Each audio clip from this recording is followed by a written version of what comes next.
I don't know how the show keeps doing this week in, week out, where I end an episode of this show and I'm just left speechless in front of the screen, wondering what the hell I just saw.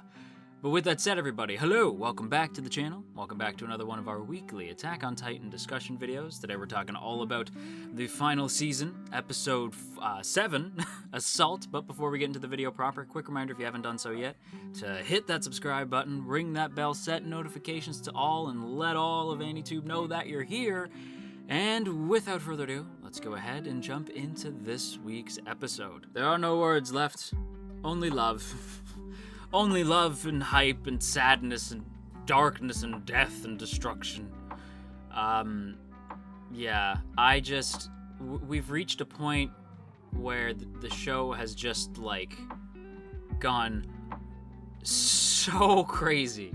Like, I don't know if you can hear it in my voice, but I'm still processing this week's episode because, like, so much happened.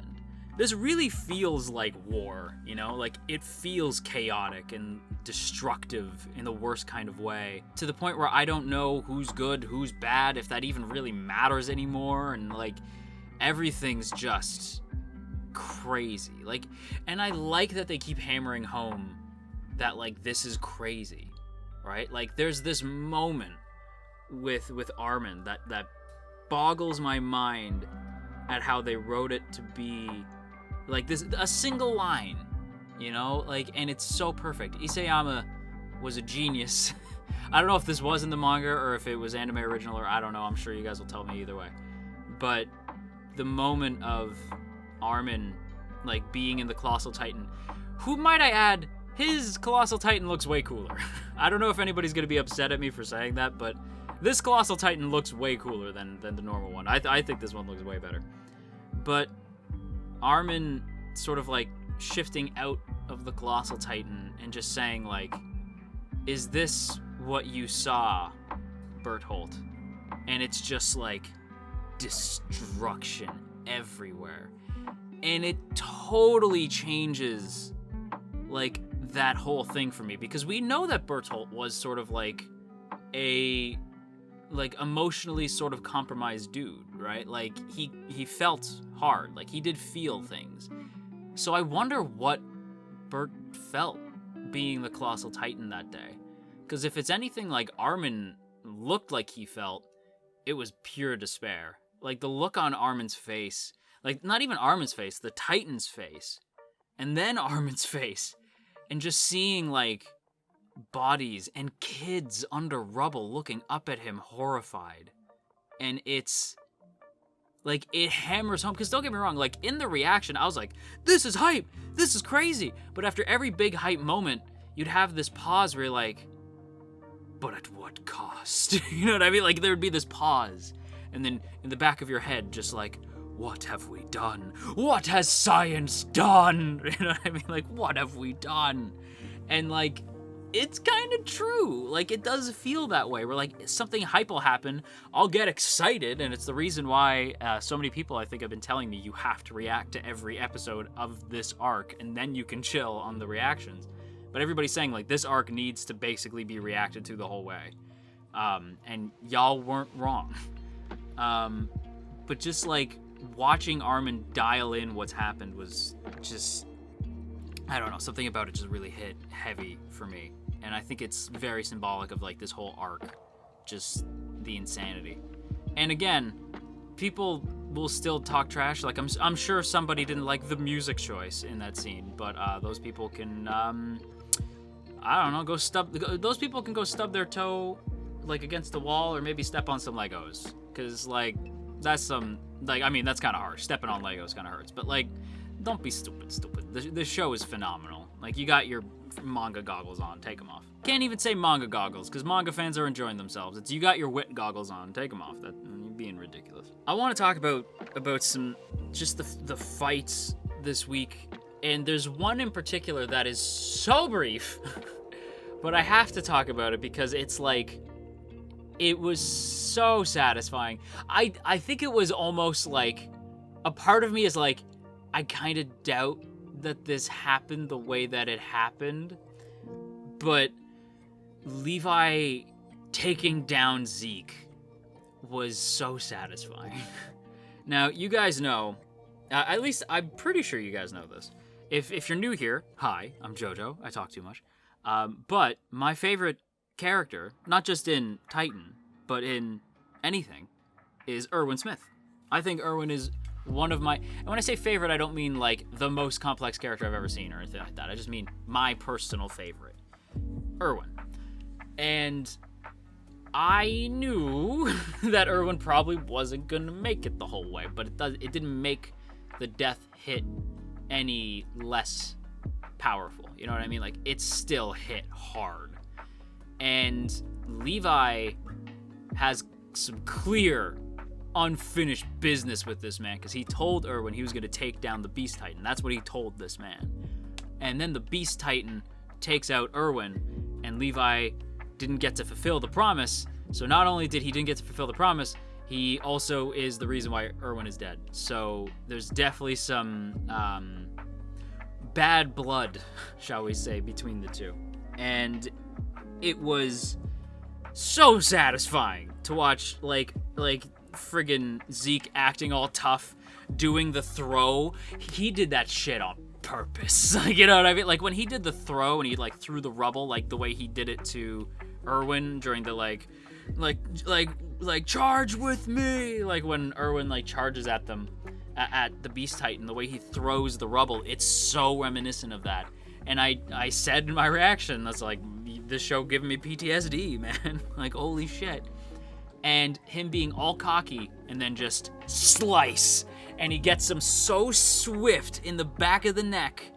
And then Levi just takes a grenade, throws it right into the nape of the neck, and there's a big piss-off explosion. And you don't see Zeke after that. Like, he doesn't come out of the Beast Titan. Who the hell knows what happened? I assume he's dead. And if he's not, cool. Because here's the thing, right? Like, I like Zeke as a character. But he killed my boy. And for that, he's gotta die. Like, no matter how this story ends, Zeke, for me, is not cleared to walk. You know what I mean? Like, if you take out one of my favorites, I'm sorry, you gotta die. Like, it just be like that. And for you to take out my all-time favorite, yeah, you gotta go. So, like, I hope that Levi got him there. I kind of doubt it, only because we didn't see a body. Like, I assumed that, like, pieces of Zeke would be everywhere, and then Levi would kick the remaining pieces across the field or something. But, like, I don't know. I kind of hope he is, if I'm honest, because, like, screw Zeke. But, yeah, that was crazy. That was really, really crazy. And also, God, so satisfying for Levi. Levi is a king this week. I'm just gonna really hammer that home. Levi's a king every week. Like, in the absence of Erwin, again, Levi, my second favorite, can you tell what my ship was? But yeah, like, yeah, in the absence of Erwin, like, Levi's that man. So I'm like, all right, like, Levi's always a king, but he looked like he looked like he looked like $1 million this week. It was just cool as hell. Sorry to interrupt, but did you guys notice the new, like, weird feature YouTube has where if you hit the sub button, it, like, makes fireworks around the sub button and it, like, gives you a free car and you get to go Super Saiyan? I may have lied about the other parts, but you should still hit the subscribe button. Thanks. Pieck versus the Squad was also, like, oh my god. I'm not gonna linger on it too much. I'm just gonna kind of hammer this home with the destruction of this week's episode, but, like, Pieck... If Pieck dies, I'm gonna be really upset. Like, I'm gonna be really, like, not angry, but, like, I'm gonna be really sad. Because she just exuded best girl energy. You know what I mean? Like, I just like Pieck. And the idea that she's just gone is, like, really sad. And people have told me, like, well, like, you know, like, Titans, when they shift, like, like, they didn't necessarily lose the Titan power. It's still out there, but it's like, yeah, but it's Pieck, though. You know what I mean? Like, yeah, but it like, I don't really care about the cart Titan themselves. I care about Pieck. And I don't know. You know, like, Pieck was so fun, and the fact that it's our squad, you know, like, she goes up against the squad, who look amazing. Like, oh my god, Sasha and John and Connie and everybody just look like $1 million, just like Levi. Like, they just look amazing. The way that they're moving, like, you watch them go from cadets to super soldiers. You know what I mean? Like, they look amazing. And the fact that it's not Mikasa, it's not Eren, it's not Levi who takes down Pieck, it's Sasha, Connie, Jean. Like, that's crazy. And, like, Sasha with the pinpoint accuracy, too. Like, holy shit, dude. Like, the shot she takes on the one dude. And the way that they go out, it was, like, reminiscent of, like... like, it was just sad to watch them go. Like, it reminded me of when Star Wars fighter pilots go out, how they have, like, one big scream and then they get engulfed in flame, you know what I mean? Like, I'm going down! Like, that's what it looked like, and that's what it's clearly supposed to, not Star Wars specifically, but it's clearly meant to emulate, like, tank soldiers or Air Force pilots and stuff like that, where, like, you have that, like, in every war movie, they're like, I'm going down! Like, that's what it looked and felt like. The one dude screaming, like, Pieck! As he goes out was just like, oh my god. And then that was immediately followed by me going, Pieck! Like, when they get her, because, like, there's no more good guys. Like, that's the thing. Like, that's the thing I have to stress right now. There is no more good. You know what I mean? Like, because at this point, and, like, that's the genius, is that there's no more good guys. There's no good right side. You know, like, there's no side that is correct in what they are doing. Because even our guys, who we know in our minds, like, we started this with them, right? Like, we know that they're the good guys, but even my chat during the live stream was like, are we the baddies? like the reference, right? Like, are we the baddies? And it's like, I mean, no, but yeah. Like, it's perspective, I guess, but, like, there's no good or bad in war. That's what it is. There's no good or bad. And this senseless destruction of life is heartbreaking to watch. And knowing that now, like, this is the thing, right? This is the diabolical evil plot of Isayama, was that, and Mappa, was that they got you to care about both sides. At least I certainly do. Even Gabby, who gets on my nerves sometimes, I still care about Gabby, right? But, like, they get you to care. Magath had a moment where I was like, oh, Magath, he's an asshole! Like, but they even got me to be like, damn, I care about Galliard, for crying out loud. Like, and yet still, those are my boys. Jean, Sasha, Connie, Eren, Mikasa, Levi, Hanji, Armin, like, that's my squad. Like, even Flock, for crying out loud. I don't even like Flock that much. Like, this is my squad. But I still care about these guys. You know what I mean? Like, I've held on the screenshot of just, like, Pieck for so long because I have to hammer it home. Because Pieck, to me, is the one that hammers it home. That it's like, Pieck was great. She was best girl. She was best Marley girl, I guess. And that sucked. You know what I mean? Like, I was like, I hate seeing her like that. It broke me apart. It really did. It broke me apart worse than Eren breaking apart the friggin' Warhammer Titan, which, oh my god, I just can't. The Warhammer Titan's down, and he used Galliard's jaw to do it. Like, that's insane. Eren is a god. Like, Eren Yeager is a god king. Like, oh my god, this man is... Where did my screamy child go? What happened to that kid? Like, Eren is wild now. Like, this is... Like, I didn't even think about using the Jaw Titan to break open the chrysalis around the Warhammer, like, that's genius. Like, it really didn't cross my mind. I was absolutely shocked. And the look on her face, like, oh shit. Like, she knew, like, this is it, I'm done. And he like, but because they crush the crystal, he basically has to, like, drink what's left, which is so gnarly. And, like, I said it last week, I really feel it this week. Galliard's toast, isn't he? You know what I mean? I was like, Galliard, I thought Galliard was dead at the end of last week. Now I think he's super dead at the end of this week. But that's not really the last thing I want to talk about. Because, as you can probably see by the screenshot, last thing I want to talk about is Reiner. Reiner just wanting to die is so sad. This whole season is like, it's hype and sad, which I never thought you could blend the two and have them be ever present. You know what I mean? Either you have a hype moment followed by a sad moment, or a sad moment that is then followed by a hype moment. You know what I mean? Like, never the two at the same time.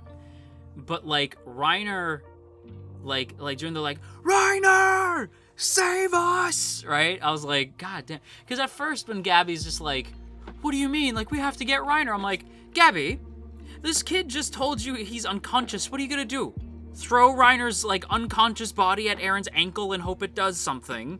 You know what I mean? Like, he's unconscious, let the man rest, right? Like, that was my initial thought.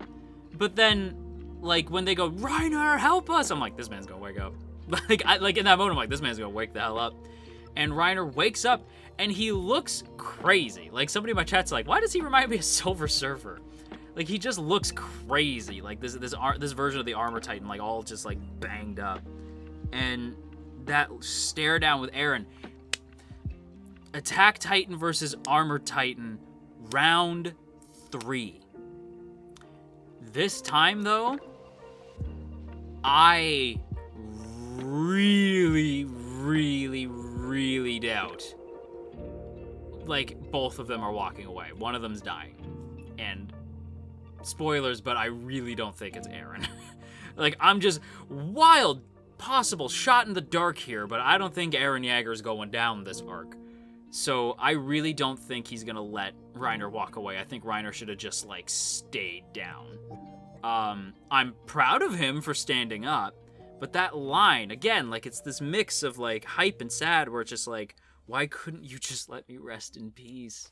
And it's like, oh my God, Reiner. Like, Reiner, ironically enough, this kind of reminds me of Erwin, right? Where Levi says, like, after everything he's done for us, let's let him rest in peace. You know what I mean? Like, let's let him rest now. Like, he like, it's okay, you can go now. Like, you can rest now. To Erwin.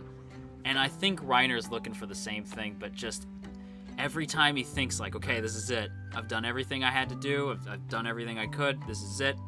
Good death. I'm going out. Every time that happens for this fool, something calls him back, and he's like, God damn it. And he has to come back. And it's heartbreaking to watch him go through that. I went from, like, liking Reiner to hating Reiner to having mixed emotions about Reiner all the way back to loving Reiner, right? Because, like, loved him back at the start of the show, hated him when he turned traitor, had mixed emotions on him ever since, and now I love him again. And there's literally a moment where I thought he was gone. Because in my head, I was fine with him being dead. Like, I had just been like, okay, like, maybe the blast of Eren transforming got, like, incinerated him, but he protected Falco or something. I don't know. Maybe he's gone. And I was like, I had mentally prepared for it. But still, seeing him in the chrysalis and him not responding to Falco, I really thought he was dead for a second. I was about to cry.